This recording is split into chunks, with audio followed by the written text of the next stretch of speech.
여러분, 역사책은 늘 왕과 신하들의 이야기로 가득합니다. 하지만 그 이면에는 사서에 기록되기조차 꺼려했던 여인들의 이야기가 숨어 있습니다. 조선 왕조 500년, 유교의 삼강오륜이 지배하던 엄격한 시대, 여성은 철저히 가부장제 아래 억눌려 있었습니다. 남자는 하늘이요, 여자는 땅이라는 가르침, 여성의 재간은 금지되었고 칠거지약이라는 이름 아래 남편은 언제든 아내를 내쫓을 수 있었습니다. 그러나 이 철옹성 같은 질서 속에서도 자신의 욕망과 의지로 세상과 맞섰던 여인들이 있었습니다. 그녀들은 미색과 재능으로 왕족의 마음을 사로잡았고 때로는 왕위 계승마저 바꾸어 놓았습니다. 오늘 우리는 조선의 역대급 스캔들을 만들어낸 4명의 문제적 여인들을 만나볼 것입니다. 세자의 운명을 바꾼 치명적 유혹, 어리, 왕실 형제 사이에서 굴곡진 삶을 살았던 초요갱, 절세의 미모와 재능으로 남자들을 시험했던 황진이, 그리고 조선의 기강을 무너뜨리며 사형당한 어우동. 자, 이제 시작하겠습니다. 조선 최고의 금기를 깬 여인들의 이야기를, 어리 세자를 폐위시킨 운명적 사랑. 1417년 조선 3대 왕 태종 이방원. 그는 왕자의 난과 정몽주 암살이라는 피의 역사를 딛고 왕위에 올랐습니다. 형제들을 제거하고 천한 민무구 민무지를 죽이고 충신정도전마저 숙청했습니다. 권력을 위해서라면 물불을 가리지 않는 냉혹한 정치인이었죠. 그런 태종에게도 단 하나의 희망이 있었습니다. 바로 장남이자 세자인 양녕대군 이제였습니다. 양녕대군은 1394년생으로 1404년 10살의 나이에 세자로 책봉됩니다. 태종은 아들에게 왕도를 가르치기 위해 당대 최고의 학자들을 스승으로 붙였습니다. 하륜, 유관, 이숙번 등 쟁쟁한 대신들이 세자의 교육을 담당했죠. 하지만 양녕대군은 학문보다는 사냥과 음악, 그리고 여자에 더 관심이 많았습니다. 궁궐 안에 매사냥용 새들을 기르고 악기를 배우며 밤이면 기생들을 불러 연회를 열곤 했습니다. 태종은 처음에는 젊은 혈기라 여기며 눈 감아 주었습니다. 하지만 양녕대군의 일탈은 점점 도를 넘어갔습니다. 그리고 1417년 24살의 양녕대군에게 한 여인의 소문이 들려옵니다. 개성의 어리라는 여인이 있는데 그 자색과 재주가 천하일색이라 하옵니다. 양녕대군의 측근이 전한 이 말 한마디가 조선의 왕위 계승을 뒤바꾸는 시발점이 됩니다. 실록의 기록을 보면 어리의 미모는 가히 절정이었습니다. 자색이 전륜하다는 표현이 나오는데 조선왕조실록 전체를 통틀어 이런 표현이 등장하는 여인은 딱 2명뿐입니다. 바로 어리와 훗날 숙종의 후궁이 되는 장희빈이죠. 어리는 단순히 예쁘기만 한 것이 아니었습니다. 시와 음악에 능했고 춤과 노래 실력도 뛰어났습니다. 당대 최고의 풍류객들 사이에서도 소문난 재원이었던 겁니다. 양녕대군은 어리를 만나기 위해 측근을 보냅니다. 그리고 은밀히 선물을 보내기 시작하죠. 비단 주머니, 옥으로 만든 장신구, 금으로 수놓은 신발까지 왕세자의 연애 편지였던 겁니다. 어리 역시 세자의 구애를 마다하지 않았습니다. 아니, 마다할 수 없었을 겁니다. 그녀에게 세자와의 만남은 신분 상승의 유일한 기회였으니까요. 드디어 두 사람은 만나게 됩니다. 양녕대군은 세자궁의 담을 넘어 몰래 어리를 만나러 갔습니다. 조선의 세자가 미래의 왕이 담장을 넘어 한 여인을 만나러 간 겁니다. 만남은 한 번으로 끝나지 않았습니다. 양녕대군은 어리에게 완전히 빠져들었습니다. 밤마다 몰래 만나고 급기야 어리를 궁 안까지 들여오기 시작합니다. 태종의 신하들은 점점 수상한 낌새를 눈치챕니다. 세자가 밤에 자주 사라지고 궁궐 안에 낯선 여인의 흔적이 보인다는 보고가 올라옵니다. 그리고 마침내 충격적인 사실이 밝혀집니다. 어리는 평범한 기생이 아니었습니다. 그녀는 이미 다른 남자의 아내였습니다. 게다가 그 남자는 종이품, 고위 관리의 첩이었죠. 조선시대의 신분 제도를 이해해야 합니다. 종이품이면 오늘날의 차관급, 고위공직자입니다. 그런 인물의 첩이라는 것은 어리가 이미 다른 남자의 소유로 법적으로 등록된 여성이라는 의미였습니다. 더 심각한 것은 양녕대군이 이 사실을 알고도 관계를 지속했다는 점입니다. 유교 국가 조선에서 간통은 단순한 도덕적 일탈이 아니었습니다. 그것은 삼강오륜, 즉 국가의 근본 이념을 무너뜨리는 중죄였습니다. 부부유별, 부부 사이에는 엄격한 구별이 있어야 한다는 원칙. 이것이 무너지면 가정이 무너지고, 가정이 무너지면 국가가 무너진다는 것이 유교적 세계관이었습니다. 양녕대군의 행위는 단순히 개인의 잘못이 아니었습니다. 그것은 조선이라는 국가의 정통성 자체를 위협하는 일이었습니다. 1417년 가을, 태종에게 보고가 올라갑니다. 전하, 세자께서 유부녀와 간통하고 있사옵니다. 태종의 분노는 하늘을 찔렀습니다. 실록의 기록을 보면 태종이 얼마나 격분했는지 알 수 있습니다. 세자가 음란한 계집과 사통하여 왕실의 채통을 무너뜨렸다. 이것이 과인이 십수년간 가르친 결과란 말인가? 태종은 즉각 관련자들을 체포하도록 명령합니다. 양녕대군과 어리의 만남을 주선한 환관과 궁녀들, 그리고 어리를 소개한 측근들이 차례로 잡혀갑니다. 형벌은 잔혹했습니다. 주모자로 지목된 환관은 곤장 100대를 맞고 귀양을 갔습니다. 다른 관련자들도 장형을 당하거나 파직되었죠. 심지어 일부는 참수형에 처해졌습니다. 태종은 분노했지만 동시에 고뇌했습니다. 아들을 벌해야 하지만 세자를 죽일 수는 없었습니다. 그것은 곧 왕조의 안정성을 위협하는 일이니까요. 태종이 내린 결론은 공개적인 반성이었습니다. 1417년 10월, 조선의 왕실 사당인 종묘, 역대 왕들의 신의를 모신 이곳에서 양녕대군은 문무백관과 백성들 앞에 무릎을 꿇습니다. 손에는 직접 쓴 반성문이 들려 있었습니다. 그 내용은 처절했습니다. 소자 이제는 덕이 부족하고 행실이 바르지 못하여 제자의 자리에 있으면서도 당당함을 일삼았나이다. 겸손함을 잃고 법도와 예의를 무너뜨려 국가의 기강을 어지럽혔사옵니다. 이는 모두 소자의 잘못이옵니다. 목소리는 떨렸지만 양녕대군은 끝까지 반성문을 읽어 내려갔습니다. 이제 소자는 내 가지를 영원히 끊겠나이다. 매 사냥을 끊겠나이다. 여자를 가까이 하지 않겠나이다. 술을 멀리하겠나이다. 음악을 듣지 않겠나이다. 이 내 가지를 버리고 오직 학문과 수양으로 나라를 위해 헌신하겠나이다. 종묘 앞에 모인 수백 명의 관리들과 백성들은 숨죽이며 이 광경을 지켜보았습니다. 조선 개국 이래 세자가 공개적으로 참회하는 것은 전례 없는 일이었습니다. 태종은 눈물을 흘리며 아들을 일으켜 세웠습니다. 이제 그만하면 되었다. 다시는 이런 일이 없도록 하여라. 모든 것이 끝난 듯 보였습니다. 양녕대군은 개과천선한 것처럼 보였고 태종도 아들을 용서한 듯 했습니다. 하지만 1418년 3월 종묘 반성으로부터 불과 5개월 후 태종의 귓가에 다시 한번 충격적인 보고가 들려옵니다. 전하, 세자께서 또다시 어리를 만났다 하옵니다. 태종은 믿을 수 없었습니다. 백관 앞에서 맹세하고 종묘의 조상들 앞에서 참회했던 아들이 다시 같은 여인과 만났다는 겁니까? 더 충격적인 사실이 뒤따라 밝혀집니다. 양녕대군은 종묘에서 반성문을 읽은 바로 그날 밤부터 다시 어리를 만나기 시작했던 겁니다.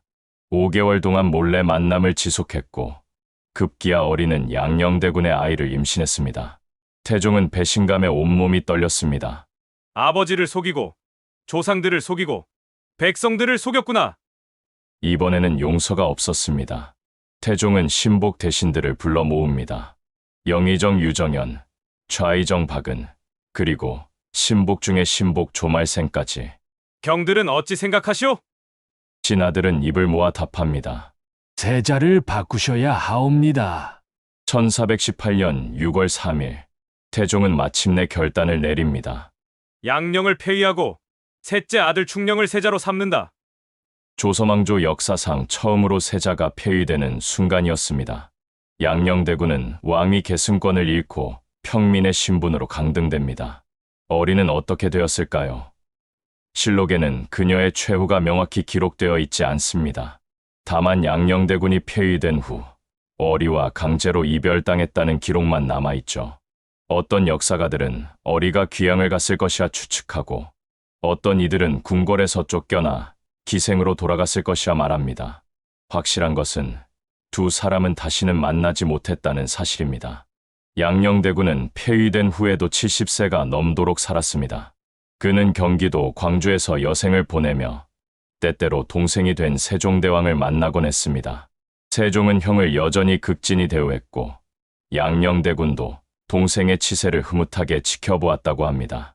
하지만 양녕대군은 죽는 날까지 어리를 잊지 못했다는 야사가 전해집니다. 왕위를 버리고라도 지키고 싶었던 사랑. 하지만 결국 둘 다 잃어버린 비극의 주인공이었던 겁니다. 초요갱, 왕실 형제 사이의 팔자 기생. 1430년대 초반, 세종대왕의 치세. 조선은 문화의 전성기를 맞이하고 있었습니다. 한글이 창제되고 과학기술이 발전하며 예술이 꽃피던 시대였죠. 궁중연회가 자주 열렸습니다. 세종은 음악과 춤을 사랑했고 신하들을 위로하기 위해 종종 잔치를 베풀었습니다. 그 연회에서 춤을 추는 기생들 중에 유독 눈에 띄는 한 여인이 있었습니다. 초요갱, 그녀의 이름입니다. 초요갱의 춤사위는 마치 바람에 흔들리는 버들가지 같았습니다. 손짓 하나, 발걸음 하나에 궁중의 모든 시선이 집중되었죠. 실록에는 그녀를 가리켜 자태가 아름답고 춤이 뛰어나다고 기록되어 있습니다. 그 연회에 참석한 한 남자가 초요갱의 춤에 완전히 매료됩니다. 바로 세종대왕의 7째 아들, 평원대군 이임이었습니다. 평원대군은 1427년생으로 당시 10대 중반의 젊은 왕자였습니다. 왕실의 적통이었고 훗날 높은 관직에 오를 것이 분명한 인물이었죠. 평원대군은 초요갱에게 반했습니다. 연회가 끝난 후에도 그녀를 잊을 수 없었죠. 결국 측근을 보내 초요갱을 찾아오게 합니다. 대군께서 그대를 첩으로 삼고 싶어 하신다. 기생 초요갱에게 이것은 하늘이 내린 기회였습니다. 조선시대 기생은 천민 신분이었습니다. 아무리 재주가 뛰어나도 아무리 예뻐도 그녀들은 관청에 소속된 관기관지였습니다. 평생 연회에서 춤추고 노래하며 양반들을 시중들어야 하는 운명이었죠. 그런데 왕자의 첩이 된다. 이것은 단순한 신분 상승이 아니었습니다. 그것은 천민에서 양반 가문의 일원이 되는 것을 의미했습니다. 자식을 낳으면 그 자식은 왕실의 핏줄이 되는 겁니다. 초요갱은 평원대군의 제안을 받아들입니다. 1440년대 초반, 그녀는 평원대군의 첩이 되어 궁궐로 들어갑니다. 처음 몇 년은 행복했습니다. 평원대군은 초요갱을 아꼈고 그녀는 왕실의 일원으로 안정적인 삶을 살았습니다. 춤을 추지 않아도 되었고 양반 남성들의 시선을 견뎌내지 않아도 되었습니다. 하지만 행복은 오래가지 않았습니다. 1445년 차가운 겨울, 조선의 두창, 즉 천연두가 크게 유행합니다. 두창은 조선시대 최악의 전염병이었습니다. 감염되면 고열과 함께 온몸에 붉은 반점이 생기고 심하면 며칠 만에 목숨을 잃었죠. 특히 어린아이나 젊은이들이 쉽게 감염되었습니다. 평원대군도 두창에 걸립니다. 궁중 의원들이 온갖 약을 써보지만 병세는 점점 악화됩니다. 고열로 신음하던 평원대군은 결국 1445년 12월 겨우 19살의 나이로 세상을 떠납니다. 초요갱은 절규했습니다. 사랑하는 남편을 잃은 슬픔, 그리고 다시 천민의 삶으로 돌아가야 한다는 공포가 그녀를 짓눌렀습니다. 조선시대 법에 따르면 양반의 첩은 주인이 죽으면 다시 원래 신분으로 돌아가야 했습니다. 초요갱은 다시 관기로 등록되어 관습도감으로 보내집니다. 관습도감은 궁중음악과 춤을 관리하는 기관이었습니다. 초요갱은 다시 춤을 추어야 했습니다. 하지만 이제 그녀는 더 이상 젊은 기생이 아니었습니다. 왕실의 첩이었다가 다시 천민이 된 굴곡진 삶의 흔적이 그녀의 얼굴에 새겨져 있었습니다. 그러나 초요갱에게 다시 한번 기회가 찾아옵니다. 그녀의 뛰어난 춤 실력을 기억하는 한 사람이 있었으니 바로 조선의 악성 박연이었습니다. 박연은 조선 전기 최고의 음악가였습니다. 악학괴범의 기초를 닦았고 편경과 편종 등 궁중 악기를 제작했으며 조선의 재래악을 정비한 인물이었죠. 신라의 우르, 고려의 왕산악과 함께 한국 음악사의 3대 악성으로 꼽힙니다. 박연은 초요갱의 춤에서 예술성을 발견합니다. 단순히 예쁘게 추는 춤이 아니라 음악과 하나가 되는 감정을 표현하는 춤이었던 겁니다. 저 기생의 춤을 궁중무용으로 발전시켜야 한다. 박연의 주목을 받으며 초요갱은 다시 한번 빛을 보게 됩니다. 그녀는 관습도감의 수서 기생으로 자리 잡고 후배 기생들에게 춤을 가르치는 스승이 됩니다. 1450년대 초반, 초요갱은 한양에서 가장 유명한 기생 중 한 명이 되었습니다. 왕실 행사나 외국 사신 접대 때마다 그녀의 춤이 빠지지 않았습니다. 비극을 딛고 다시 일어선 여인, 초요갱은 자신의 재능으로 당당히 살아가고 있었습니다. 그런데 1455년, 조선의 정치 판도가 완전히 바뀝니다. 수양대군이 조카 단종을 몰아내고 왕위에 오른 겁니다. 바로 세조의 등극입니다. 세조는 왕위를 찬탈했다는 오명을 씻기 위해 강력한 왕권을 구축합니다. 반대파를 숙청하고 공신들에게 막대한 상을 내리며 왕실의 권위를 세우려 했었죠. 그런데 이 혼란스러운 시기에 왕실 내부에서 또 한 번의 스캔들이 터집니다.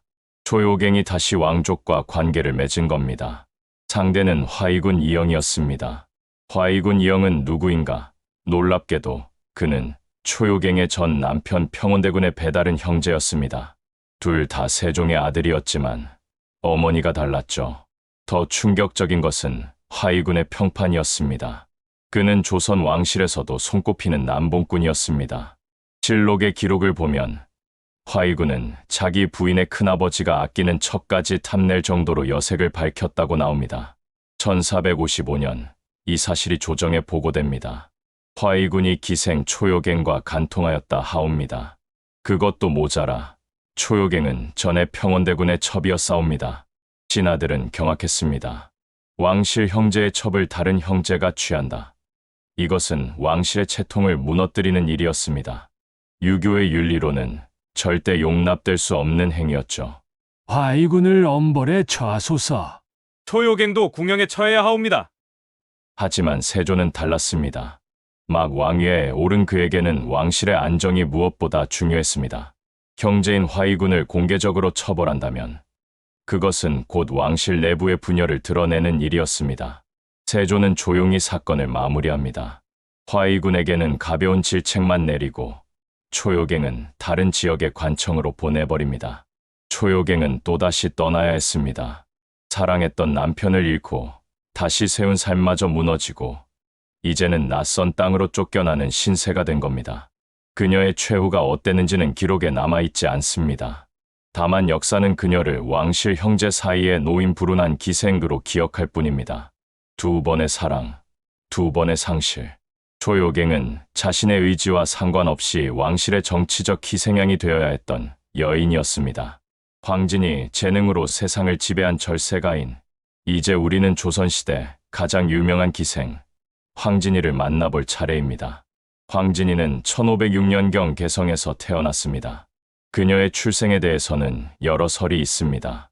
확실한 것은 그녀가 어려서부터 남다른 미모와 재능을 지녔다는 사실입니다. 황진이의 미모는 전설적이었습니다. 중국 사신이 개성을 지나다가 우연히 황진이를 보고는 이렇게 탄식했다고 합니다. 천하의 절대미인이 조선의 작은 도시에 숨어 있었구나. 내가 말리기를 달려온 보람이 있도다. 조선 팔도에서 황진이를 보기 위해 선비들이 개성으로 몰려들었습니다. 한 번이라도 그녀를 보고 그녀의 노래를 듣고 그녀와 대화를 나누는 것이 당대 풍류객들의 최고 자랑거리였죠. 하지만 황진이는 단순히 예쁘기만 한 기생이 아니었습니다. 그녀는 시와 음악, 그리고 학문의 조예가 깊었습니다. 당대 최고의 학자들과 시를 주고받을 정도의 문학적 재능을 가졌죠.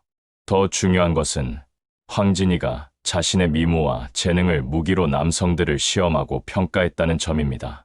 그녀는 결코 수동적인 여성이 아니었습니다. 오히려 남성들을 선택하고 거부하고 비판하는 주체적인 여성이었던 겁니다. 황진이의 명성은 한양까지 퍼졌습니다. 왕실의 종친들과 고위 관료들 사이에서 황진이 이야기가 회자되었죠. 개성에 황진이라는 기생이 있는데 그 미모와 재주가 천하제일이라더군. 과장이 아니겠소? 아무리 기생이라도 그 정도일까? 이런 이야기를 듣던 한 젊은 왕족이 벌떡 일어섭니다. 내가 직접 가서 확인해 보겠소. 그의 이름은 벽계수.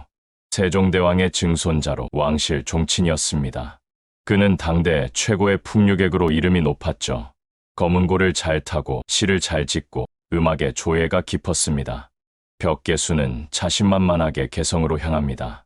내가 황진이를 만나면 그녀를 단번에 사로잡을 수 있을 것이다. 1540년대 초반, 벽계수는 황진이의 집을 찾아갑니다.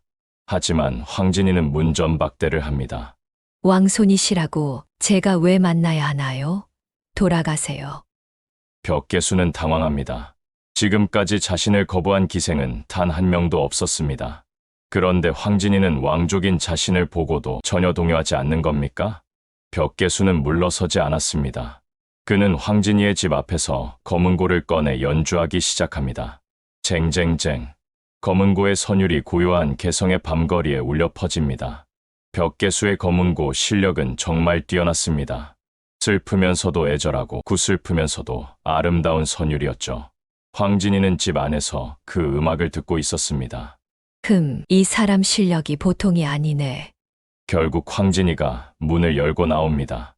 벽계수는 속으로 쾌재를 불렀습니다. 역시 내 음악에 감동한 모양이구나. 그런데 황진이는 벽계수를 보지도 않습니다. 그저 가만히 서서 음악을 듣다가 벽계수가 연주를 마치자 다시 집 안으로 들어가 버립니다. 벽계수는 허탈했습니다. 이게 무슨... 하지만 황진이의 반응을 보니 그녀가 자신의 음악을 인정했다는 확신이 들었습니다. 벽계수는 나귀에 올라타 돌아가려고 합니다. 오늘은 여기까지. 다음에 다시 와야겠군. 그때였습니다. 황진이가 다시 문을 열고 나와 노래를 부릅니다. 청살리 벽계수야, 수의감을 자랑 마라. 일도 창해하면 돌아오기 어려우니 명월이 만공산하니 쉬어간들 어떠리. 청산의 벽계수야, 빨리 흐른다고 자랑하지 마라. 한번 바다로 가면 다시 돌아오기 어려우니 밝은 달이 산에 가득한데 쉬어갔다 가지 그러니. 이 시조를 들은 벽계수는 깜짝 놀랍니다. 황진이가 자신의 이름 벽계수를 중의적으로 사용한 겁니다. 청산의 계곡 물벽계수이라는 뜻이자 동시에 당신 벽계수라는 뜻. 그리고 빨리 간다고 자랑 마라. 지금 가면 돌아오지 못한다는 경고와 함께 명월황진이의 호의 여기 있으니 쉬어가라는 유혹까지. 벽계수는 황진이의 시적 재능에 완전히 압도당합니다. 동시에 그녀의 목소리, 그녀의 자태에 완전히 매료되고 맙니다. 참았던 마음이 터져버렸습니다. 벽계수는 황진이를 보기 위해 급하게 뒤를 돌아봅니다. 그 순간 균형을 잃고 나귀에서 대굴대굴 굴러떨어집니다. 아야! 길거리에서 나귀에서 떨어진 왕족, 개성 사람들이 웃음을 터뜨립니다. 황진이는 냉정하게 말합니다. 벽계수 공자는 풍류 명사가 아니라 그저 풍류나 좋아하는 속물일 뿐이군요. 진정한 풍류객이라면 마음을 다스릴 줄 알아야지. 어찌 여자 하나 보고 말해서 떨어집니까? 벽계수는 얼굴이 새빨개져서 도망치듯 개성을 떠납니다. 황진이와의 대결에서 완패한 겁니다. 이 일화는 곧 한양까지 퍼집니다. 황진이가 왕족 벽계수를 놀려먹었다더라. 황진이의 명성은 더욱 높아졌고 그녀는 단순한 미인이 아니라 남자를 시험하고 평가하는 당당한 여성으로 자리매김합니다. 황진이의 소문은 조선 최고의 문장가에게도 전해집니다. 바로 소세양입니다. 소세양은 중종시대의 대학자이자 문장가였습니다. 그는 사서삼경에 통달했고 시문에 뛰어났으며 당대 최고의 지식인으로 꼽혔죠. 그런 그가 황진이의 이야기를 듣고 흥미를 느낍니다. 기생 주제의 시를 짓는다.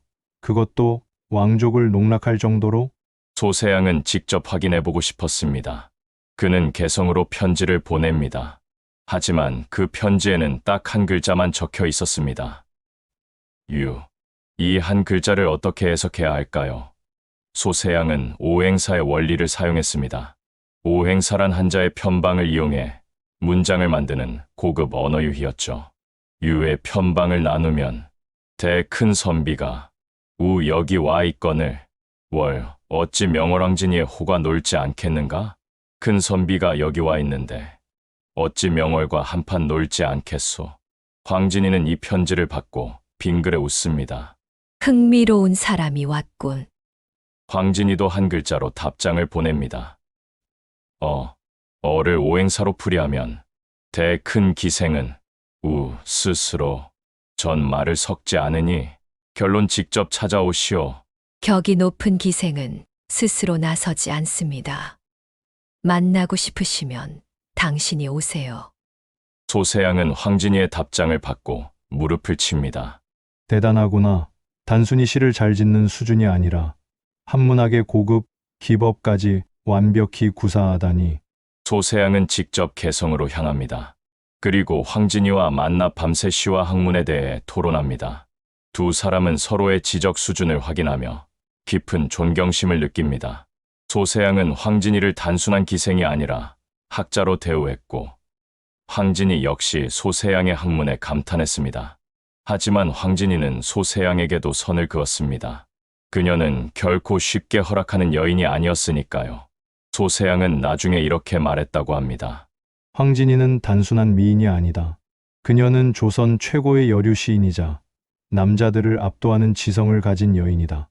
내 평생 그토록 당당한 여인을 본 적이 없노라.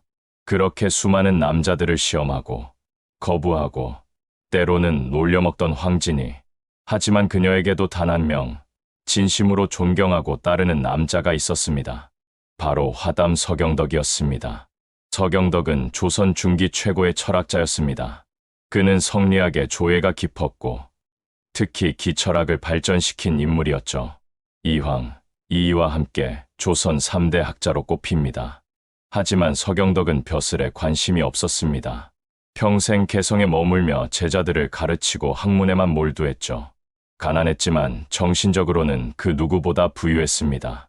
황진이는 서경덕의 소문을 듣고 찾아갑니다. 선생님, 저도 학문을 배우고 싶습니다. 서경덕은 황진이를 보고도 전혀 동요하지 않습니다. 천하절색이 찾아왔건만 그는 그저 한 명의 구도자로 대했습니다. 그래, 배우고 싶다면 가르쳐 주지. 황진이는 속으로 생각합니다. 정말 이 사람은 성인군자일까? 아니면 거짓으로 꾸미는 것일까? 그녀는 서경덕을 시험해 보기로 합니다. 낮에는 서경덕과 함께 책을 읽고 학문을 토론합니다. 하지만 밤이 되면 황진이는 얇은 속옷 차림으로 서경덕 옆에 누워 속삭입니다. 선생님, 춥지 않으세요? 서경덕은 코를 골며 잠을 잡니다. 황진이가 몸을 바짝 밀착시킵니다. 선생님, 서경덕은 여전히 잠만 잡니다. 이틀, 사흘, 나흘, 일주일이 지나도 서경덕은 전혀 반응하지 않습니다. 아침이 되면 멀쩡하게 일어나 밥을 먹고 다시 공부를 시작하죠. 황진이는 드디어 깨달았습니다. 이 사람은 진짜다. 나를 여자로 보는 게 아니라 한 명의 인간으로, 제자로 존중하는구나. 황진이는 그날 이후 서경덕을 진심으로 스승으로 모십니다. 더 이상 시험하지 않았고 오직 학문에만 집중했습니다. 서경덕은 황진이에게 성리학과 우주의 이치를 가르쳤습니다. 황진이는 놀라운 속도로 배워나갔죠. 그녀의 시는 더욱 깊어졌고 철학적 사유가 담기기 시작했습니다. 두 사람의 관계는 순수한 스승과 제자였습니다. 서경덕은 황진이를 기생이 아니라 뛰어난 재능을 가진 학자로 대했고 황진이는 서경덕을 평생의 은사로 여겼습니다. 1546년 서경덕이 세상을 떠납니다. 황진이는 통곡하며 스승의 장례를 치러줍니다. 그리고 서경덕의 묘 앞에서 이렇게 시를 읊습니다. 화담 선생이 돌아가시니 세상에 나를 알아주는 이 하나 없도다. 선생이 남기신 가르침을 가슴에 새기고 나도 언젠가 선생 곁에서 쉬리라. 황진이는 서경덕이 죽은 후 얼마 살지 못하고 세상을 떠났다고 전해집니다. 1560년대 초반, 50대 중반의 나이였을 것으로 추정됩니다. 황진이의 묘는 개성 근처에 있으며 서경덕의 묘와 가까운 곳에 자리하고 있습니다. 사후에라도 스승 곁에 머물고 싶었던 제자의 마음이었을까요? 어우동 사회의 금기를 깬 파국의 여인. 마지막으로 만나볼 여인은 조선 역사상 가장 충격적인 스캔들의 주인공, 어우동입니다. 어우동은 1467년경 태어났습니다. 그녀의 아버지는 돈 많은 양반이었고 집안은 부유했습니다. 어우동은 어려서부터 미모가 뛰어났고 교육도 잘 받았습니다. 그런 어우동에게 큰 행운이 찾아옵니다. 왕실의 종친과 혼인하게 된 겁니다. 신랑은 태강수 이동이었습니다. 그는 태종 이방원의 증손자로 정통 왕실 종친이었죠. 비록 반계였지만 왕실의 족보에 이름이 올라있는 고귀한 혈통이었습니다. 1480년대 초반 어우동은 태강수 이동과 결혼합니다. 혼인과 동시에 그녀는 3급 공무원 급의 자급을 받고 왕실 족보에 정식으로 등재됩니다. 천민이나 평민 출신 여성으로서는 꿈도 꿀 수 없는 신분 상승이었습니다. 어우동은 이제 조선의 로열 패밀리가 된 겁니다. 첫 몇 년은 행복해 보였습니다. 부유한 집안, 왕실의 지위, 그리고 젊고 아름다운 아내, 모든 것이 완벽했습니다. 하지만 결혼 생활이 몇 년 지나자 어우동에게 이상한 욕망이 생기기 시작합니다. 남편 태강수 이동은 전형적인 양반이었습니다. 위엄 있고 예에 바르고 채통을 지켰죠. 하지만 어우동은 그런 남편이 답답했습니다. 형식적이고 딱딱하고 재미없었던 겁니다. 어느 날 남편이 은그릇을 만드는 장인을 집으로 불러들입니다. 그릇을 고치고 새로 만드는 일을 시키기 위해서였죠. 그 장인은 젊고 건장했습니다. 땀을 흘리며 망치질을 하는 모습이 남성적이고 매력적으로 보였습니다. 무엇보다 그는 형식에 얽매이지 않은 자유로운 몸짓으로 일했습니다. 어우동은 그 장인에게 끌리기 시작합니다. 처음에는 단순한 호기심이었습니다. 하지만 점점 통제할 수 없는 욕망으로 변해갔죠. 어느 날 남편이 외출한 사이 어우동은 충격적인 행동을 합니다. 그녀는 하인의 옷으로 갈아입고 장인이 일하는 곳으로 갑니다. 그리고 그의 옆에 앉아 말을 걸기 시작하죠. 힘들지 않으세요? 물 좀 드릴까요? 장인은 당황합니다. 주인집 안주인이 하인 옷을 입고 자신에게 말을 거는 겁니까? 하지만 어우동의 유혹은 거기서 그치지 않습니다.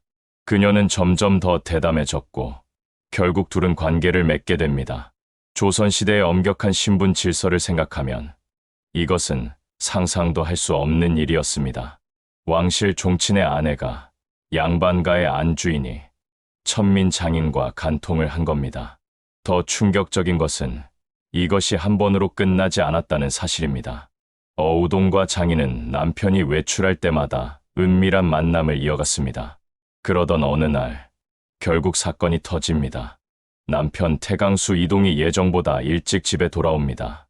그리고 충격적인 광경을 목격하죠.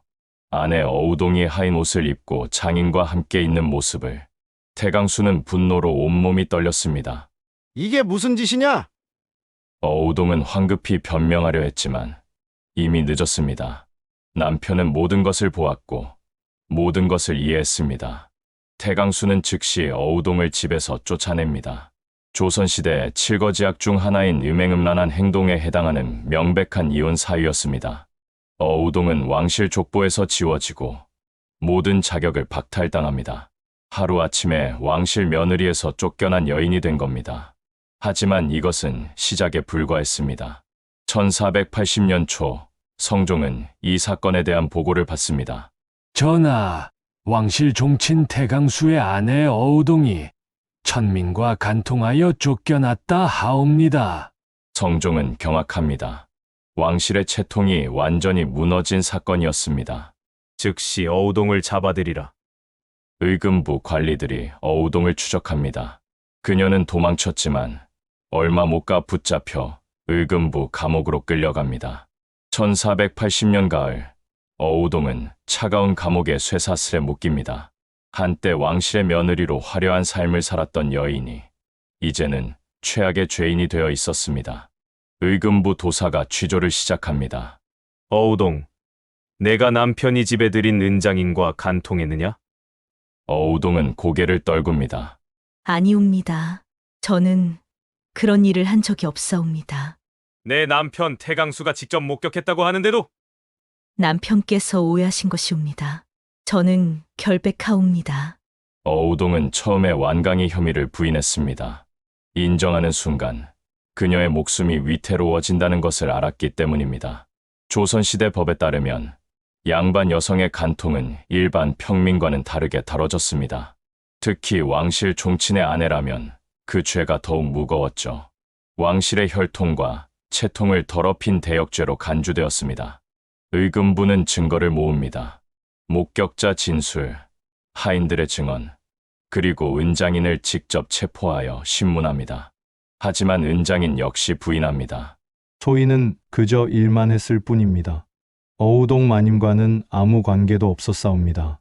천민이 양반 여성과 관계했다는 것이 인정되면 그는 즉시 사형당할 것이 뻔했습니다. 그 역시 살기 위해 발버둥 쳤습니다. 며칠이 지나도 진전이 없자 의금부는 다른 방법을 씁니다. 감옥에는 어우동 말고도 다른 여자 죄수가 있었습니다. 그녀의 이름은 감동간, 그녀 역시 간통죄로 잡혀온 여인이었습니다. 감동은 어우동에게 접근합니다. 언니, 우리 같은 처지끼리 서로 의지합시다. 어우동은 외로웠습니다. 감옥이라는 극한의 공포 속에서 같은 처지의 여인이 다가오자 마음이 열립니다. 그래요. 고마워요. 감동은 교묘하게 어우동을 설득하기 시작합니다. 언니, 솔직히 말해요. 어차피 여기 갇힌 이상 우리는 끝이에요. 하지만 만약 언니가 솔직하게 털어놓으면 관리들이 감형을 해줄 수도 있어요. 정말 그럴까요? 그럼요. 저도 처음에는 부인했지만 솔직하게 말하니까 형량이 줄어들었어요. 언니도 그렇게 해봐요. 어우동은 흔들렸습니다. 이 지옥 같은 감옥에서 벗어날 수만 있다면, 조금 더 가벼운 형벌을 받을 수만 있다면, 마침내 어우동이 입을 엽니다. 알겠어요. 말할게요. 제가 은장인과 관계한 것이 맞아요. 의금부 관리들이 눈빛이 번뜩입니다. 드디어 자백을 받아낸 겁니다. 그래, 그것뿐이냐? 다른 남자는 없었느냐? 어우동은 잠시 망설입니다. 하지만 이미 댐이 무너진 것처럼 모든 것이 쏟아져 나옵니다. 은장인 말고도 몇 명 더 있었어요. 이름을 대라. 어우동은 떨리는 목소리로 이름을 대기 시작합니다. 노비 아무개, 하인 아무개, 그리고 의금부 서기가 빠르게 붓을 들어 기록합니다. 하나, 둘, 셋. 이름이 계속 나옵니다. 최종적으로 기록된 남자의 수는 무려 17명. 조정은 발칵 뒤집혔습니다. 조서망조실록에 기록된 이 어우동 리스트는 당시 사회를 충격과 공포로 몰아넣었습니다. 어우동 리스트의 내용은 더욱 충격적이었습니다. 첫째, 신분의 파괴. 리스트에는 노비, 하인, 장인, 평민 등 천민 신분의 남자들이 대부분이었습니다. 왕실 종친의 아내가 양반가의 안주인이 자신보다 신분이 낮은 남자들과 관계를 맺은 겁니다. 조선은 엄격한 신분제 사회였습니다. 양반은 하늘이요, 천민은 땅이었습니다. 그런데 양반 여성이 천민 남성과 관계를 맺는다. 이것은 사회 질서 자체를 부정하는 행위였습니다.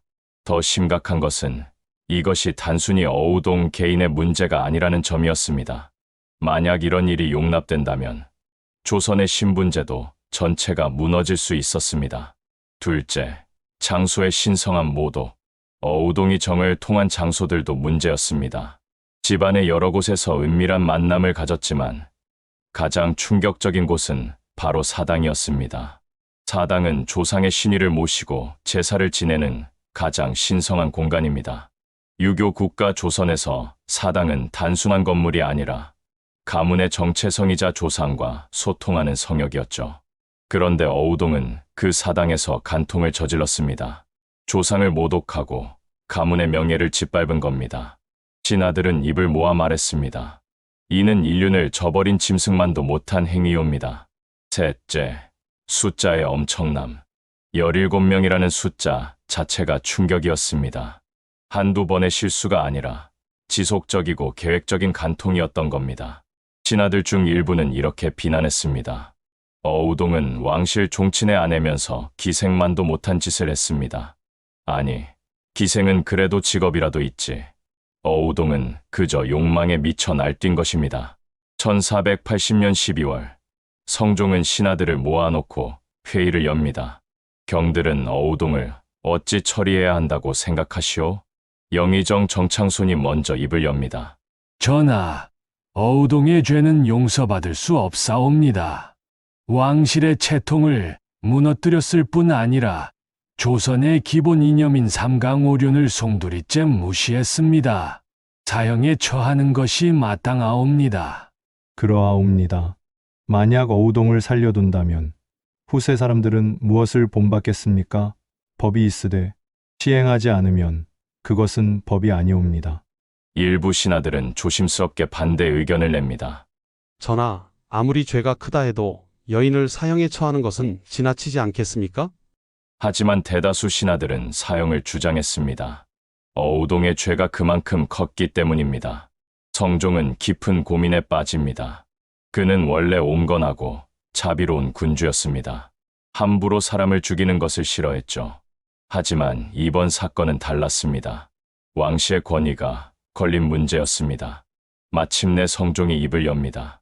어우동은 음란함이 지나쳐 거리낌 없이 자기 마음대로 하였다. 이런데도 죽이지 않는다면 부인들은 어떻게 깨우치게 하겠는가? 어우동을 교형에 처하라. 교형은 목을 매는 사형입니다. 참수형보다는 덜 잔혹하지만 여전히 죽음에는 변함이 없었습니다. 1480년 겨울, 한양의 형장. 차가운 바람이 불어오는 가운데 어우동은 형장으로 끌려 나옵니다. 수많은 백성들이 몰려들어 구경하고 있었습니다. 어떤 이들은 침을 뱉으며 욕설을 퍼붓고 어떤 이들은 그저 놀라움과 두려움으로 지켜보았습니다. 어우동의 마음은 어땠을까요? 한때 왕실의 며느리로 모든 것을 가졌던 여인, 하지만 자신의 욕망을 제어하지 못해 모든 것을 잃었습니다. 후회했을까요? 아니면 끝까지 자신의 선택을 정당화했을까요? 역사는 그녀의 마지막 말을 기록하지 않았습니다. 다만 실록에는 차갑게 이렇게만 적혀 있습니다. 어우동을 교형에 처했다. 30도 채 안 된 젊은 나이에 어우동은 조선 역사상 가장 악명 높은 여인으로 기록되며 생을 마감합니다. 네, 여인의 운명이 남긴 것. 어리, 초요갱, 황진이, 어우동. 이 4명의 여인은 각기 다른 삶을 살았지만 한 가지 공통점이 있었습니다. 그들은 모두 조선이라는 유교 사회의 엄격한 질서와 충돌했다는 것입니다. 어리는 사랑 때문에 세자를 폐위시켰습니다. 그녀는 유부녀였지만 양녕대군과의 사랑을 선택했습니다. 결과적으로 조선의 왕위 계승을 바꾸어 놓았죠. 만약 어리가 없었다면 세종대왕은 존재하지 않았을 겁니다. 한글도, 훈민정음도, 과학기술의 발전도 없었을지 모릅니다. 한 여인의 사랑이 조선 역사를 바꾼 겁니다. 조요갱은 자신의 의지와 상관없이 운명에 휘말렸습니다. 평원대군의 첩이 되어 행복을 찾는가 싶었지만 남편의 죽음으로 다시 기생으로 돌아가야 했습니다. 그리고 화의군과의 관계로 또 한 번 스캔들의 중심에 섰죠. 그녀는 자신의 재능으로 살아남으려 했지만 왕실의 정치적 도구로 전락했습니다. 여성이 자신의 삶을 선택할 수 없었던 시대의 비극이었습니다. 황진이는 가장 주체적인 삶을 살았습니다. 그녀는 남자들을 선택하고 거부하고 시험했습니다. 미모와 재능으로 당당히 자신의 길을 걸었죠. 하지만 황진이 역시 기생이라는 신분의 한계를 벗어날 수 없었습니다. 아무리 뛰어나도 그녀는 평생 천민이었습니다. 서경덕이라는 스승을 만나 진정한 존중을 받았지만 그것조차 예외적인 경우였습니다. 어우동은 가장 과격하게 금기를 깼습니다. 신분, 장소, 윤리 모든 것을 무시했습니다. 그 결과는 사형이었습니다. 어우동의 죽음은 단순히 한 여인의 처형이 아니었습니다. 그것은 조선 사회가 여성에게 보내는 메시지였습니다. 감히 우리의 질서를 어기면 이렇게 된다. 네, 여인의 이야기는 결국 조선 사회의 이중성을 보여줍니다. 한편으로 조선은 여성을 철저히 억압했습니다. 삼종지도 어려서는 아버지를 따르고 결혼해서는 남편을 따르고 남편이 죽으면 아들을 따르라는 가르침. 여성은 독립적인 인격체가 아니라 항상 남성에게 종속된 존재로 여겨졌습니다. 하지만 다른 한편으로 조선의 남성들은 기생을 찾았고 여색을 탐했으며 첩을 두었습니다. 왕실의 대군들조차 기생과 관계를 맺는 것이 자연스러운 일로 받아들여졌죠. 이 이중성이 바로 조선 사회의 모순이었습니다. 공식적으로는 정절과 윤리를 강조하면서 비공식적으로는 욕망을 추구했던 것입니다. 네, 여인은 이 모순의 희생양들이었습니다. 그들은 남성들의 욕망의 대상이었지만 동시에 사회의 질서를 위협하는 존재로 낙인 찍혔습니다. 21세기의 시각에서 보면 이 네 여인을 어떻게 평가할 수 있을까요? 어리는 사랑을 위해 모든 것을 걸었던 여인입니다. 비록 유부녀였지만 그녀에게도 사랑할 권리가 있었을 겁니다. 오늘날의 기준으로 보면 어리는 자신의 감정에 솔직했던 여성입니다. 초요갱은 생존을 위해 싸웠던 여인입니다. 천민 신분에서 벗어나기 위해 그리고 다시 살아남기 위해 그녀는 최선을 다했습니다. 그녀를 비난할 수 있을까요? 오히려 당시 사회 구조가 여성에게 선택권을 주지 않았던 것이 문제였습니다. 황진이는 가장 현대적인 여성이었습니다. 그녀는 주체적으로 자신의 삶을 살았고 남성들을 당당히 대했으며 재능으로 인정받았습니다. 만약 황진이가 21세기에 태어났다면 그녀는 아마도 위대한 예술가나 학자가 되었을 겁니다. 어우동은 가장 논란이 많은 인물입니다. 그녀의 행동은 분명 윤리적으로 문제가 있었습니다. 간통은 어느 시대에나 도덕적으로 비난받는 행위니까요. 하지만 우리는 질문해야 합니다. 어우동은 왜 그렇게 행동했을까? 단순히 욕망 때문이었을까? 아니면 억압된 사회에 대한 무의식적 저항이었을까? 어쩌면 어우동은 자신도 이해하지 못한 채 조선 사회의 모순에 반항했던 것일지도 모릅니다. 흥미로운 점은 조선왕조실록이 이 네 여인을 기록하는 방식입니다. 어리는 양녕대군의 폐위 사건에서 중요한 역할을 했지만 실록은 그녀를 음란한 계집으로만 묘사합니다. 그녀의 이야기, 그녀의 감정, 그녀의 선택은 전혀 기록되지 않았습니다. 초요갱은 더욱 짧게 언급됩니다. 기생 초요갱이 화이군과 간통했다. 이것이 전부입니다. 그녀가 얼마나 뛰어난 춤을 췄는지, 박연이 왜 그녀를 중요하게 여겼는지는 기록되지 않았습니다. 황진이는 그나마 예외적입니다. 후대의 문인들이 그녀에 대한 많은 기록을 남겼고 그녀의 시조는 오늘날까지 전해집니다. 그녀의 재능이 너무나 뛰어났기에 역사가 그녀를 완전히 지울 수는 없었던 겁니다. 어우동은 가장 많이 기록되었지만 가장 부정적으로 묘사되었습니다. 실록은 그녀를 음란하고 파렴치한 여인으로 정의하며 후세의 경계로 삼고자 했습니다. 역사는 승자의 기록이라고 합니다. 그리고 조선의 승자는 남성이었습니다. 그래서 여성들의 이야기는 왜곡되거나 축소되거나 완전히 지워졌습니다. 하지만 그럼에도 불구하고 이 네 여인의 이야기는 500년이 지난 오늘날까지 전해지고 있습니다. 그것은 그들의 삶이 그만큼 강렬했고 그들의 선택이 그만큼 용기 있었기 때문입니다. 오늘 우리는 조선시대 4명의 문제적 여인들을 만났습니다. 어리, 초요갱, 황진이, 어우동. 그들은 모두 스캔들의 주인공으로 기억됩니다. 하지만 스캔들이라는 단어 너머를 들여다보면 우리는 더 깊은 진실을 발견할 수 있습니다. 그들은 욕망에 솔직했습니다. 조선 사회는 여성에게 욕망을 억누르라고 가르쳤습니다. 하지만 이 네 여인은 자신의 감정에 솔직했습니다. 사랑하고 싶었고, 인정받고 싶었고, 자유롭고 싶었습니다. 그들은 선택하려 했습니다. 비록 그 선택이 사회적으로 용납되지 않았지만 그들은 자신의 삶을 스스로 결정하려 했습니다. 수동적으로 운명을 받아들이기보다는 능동적으로 자신의 길을 개척하려 했습니다. 그들은 대가를 치렀습니다. 어리는 남편과 헤어져야 했고 초요갱은 평생 불안정한 삶을 살았으며 황진이는 천민의 신분을 벗어날 수 없었고 어우동은 목숨을 잃었습니다. 하지만 그럼에도 불구하고 그들의 이야기는 살아남았습니다. 2025년 오늘날 우리는 왜 500년 전의 이 여인들에게 여전히 매료될까요? 그것은 그들의 이야기가 단순히 과거의 스캔들이 아니기 때문입니다.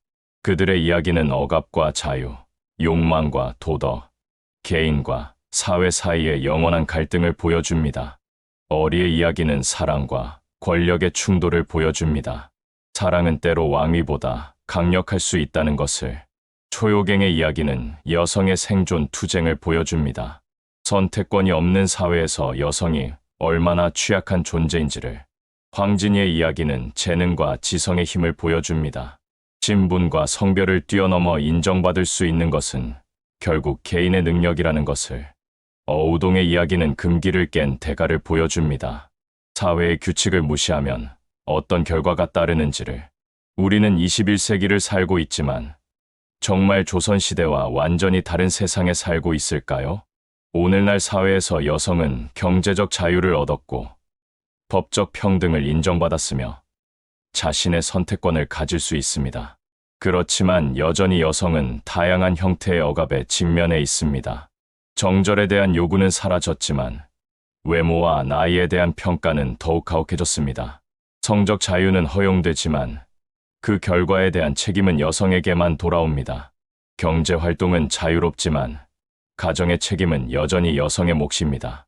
황진이가 살아있다면 현대의 여성은 정말 자유로울까요? 어우동이 현대에 태어났다면 사회는 그녀를 어떻게 평가할까요? 네, 여인의 공통점은 단 하나입니다. 그들은 모두 자신의 시대가 정해준 역할을 거부했다는 것입니다. 어리는 세자의 부인답게 조용히 있기를 거부했습니다. 초요갱은 기생으로서의 운명을 받아들이지 않으려 했습니다.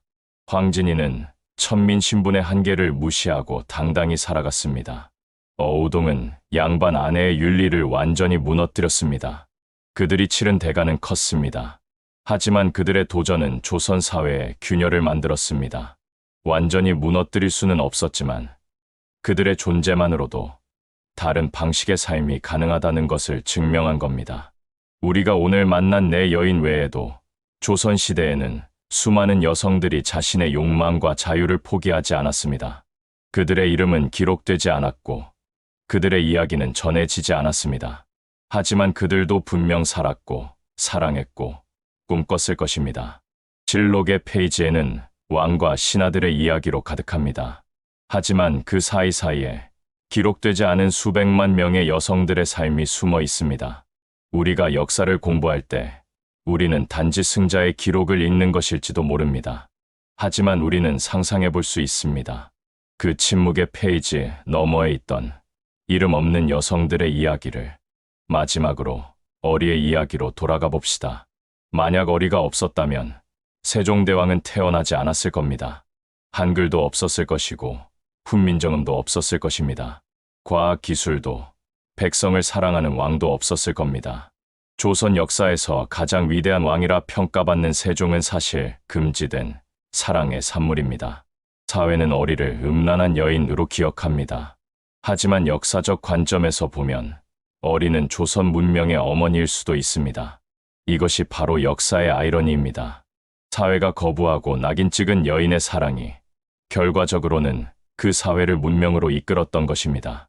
조선은 멸망했고 시대는 변했습니다. 하지만 여성이 자신의 욕망과 꿈을 추구할 때 마주치는 사회의 저항은 여전합니다. 너는 이렇게 살아야 한다는 목소리는 여전히 울려 퍼집니다. 여성다워야 한다는 기준은 여전히 존재합니다. 희생하는 것이 미덕이다라는 가르침은 여전히 전해집니다.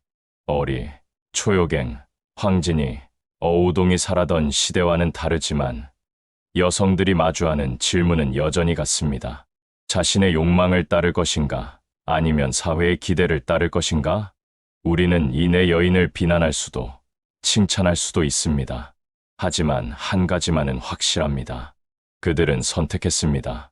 그것이 잘못된 선택이든 옳은 선택이든 그들은 주어진 틀 속에서 움직이지 않고 스스로의 길을 걸었습니다. 시대가 주는 억압 속에서도 그들은 나는 내 삶을 산다고 선언했습니다. 그 선언이 비록 사회에 의해 처벌받았다 하더라도 그들의 용기는 역사에 남았습니다. 21세기의 젊은 여성들에게 우리는 무엇을 말해줄 수 있을까요? 어리처럼 사랑하되 그 대가를 이해하세요. 초요갱처럼 생존하되 그 과정에서 자신을 잃지 마세요.